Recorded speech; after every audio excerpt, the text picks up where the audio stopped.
What is home? The place you are born? What is home when more than ever people are forced to leave their home? What is home?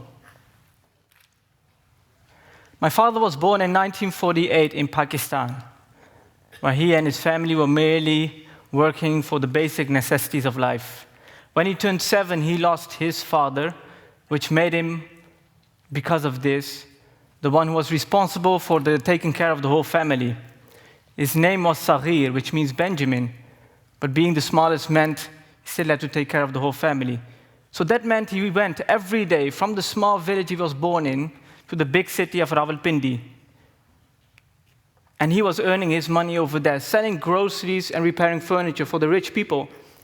And from that moment, continuously, he was exposed to the contrast of life.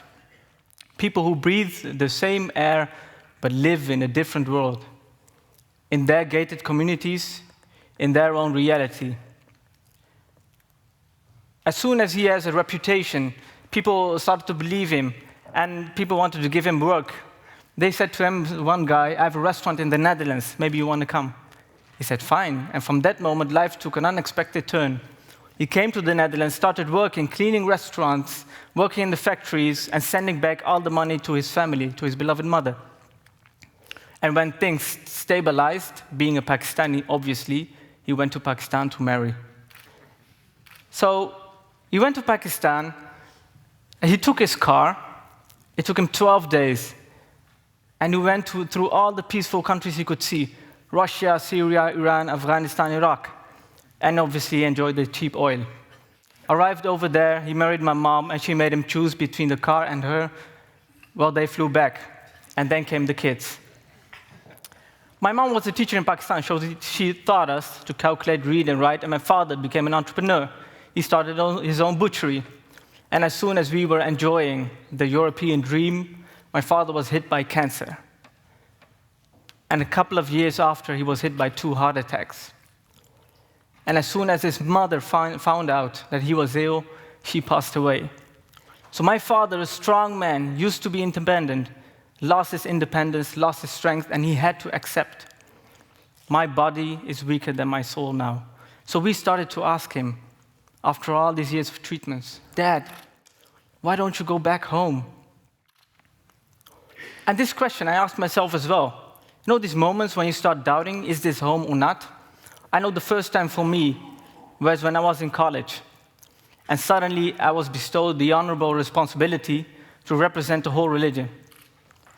So I was asked, why did your people do this or that? My students and teachers.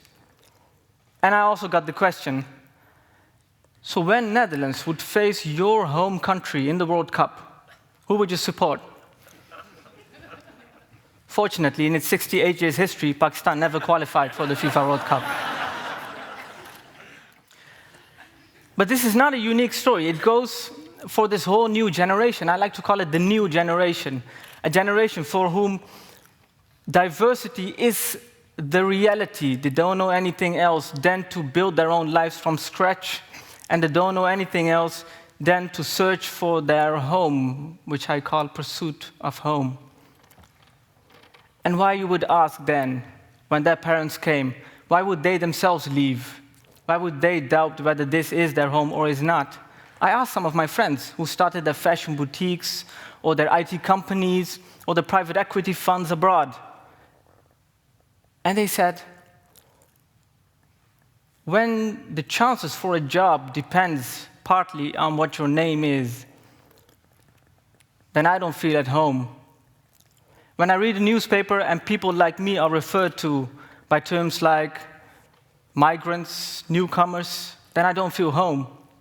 And when we see in Europe more and more political parties using almost violent language, differentiating between those who are home and those who should behave like guests, that doesn't feel like home. And I want to emphasize, it's always the most talented who will leave the first, because they have the means and talent to build their life somewhere else.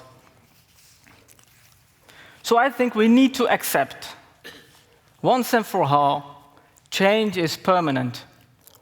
Our societies will be changing, our demography will be changing, our home will be changing and our future will be changing.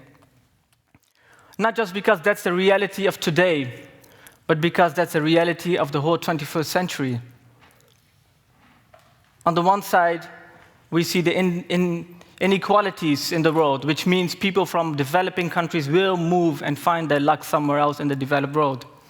We also see that because of environmental change, the developing countries will see severe consequences from that.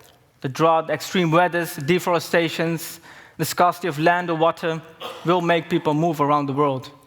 And we also see displaced people and refugees in numbers we haven't seen before in history, and people on the march not seen since the Second World War.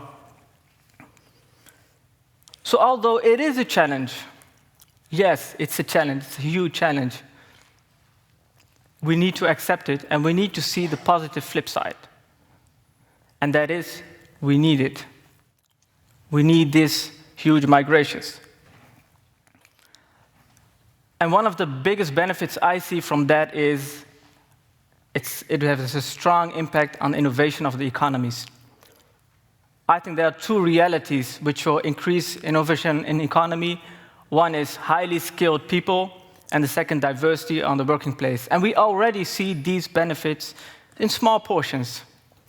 I mean, just imagine where we have a hugely aging demography in Europe, but those people from the new generation taking care of their own parents at home, not sending them to nursing homes, when you ask them why, they will say, because it's my culture. We also see people who were denied a job because of their name. They have now a startup company advising big multinational companies how to conduct anonymous job applications. When our countries had difficulty in housing a lot of refugees, there were 3 students in the Netherlands who started their own Airbnb for refugees, where people could freely give them an opportunity to stay the night. So I don't think we should not be afraid for change. We should be willing to reinvent our future together. So I asked my dad, why don't you go back home? And my dad told me, why should we leave again? Probably Netherlands is home.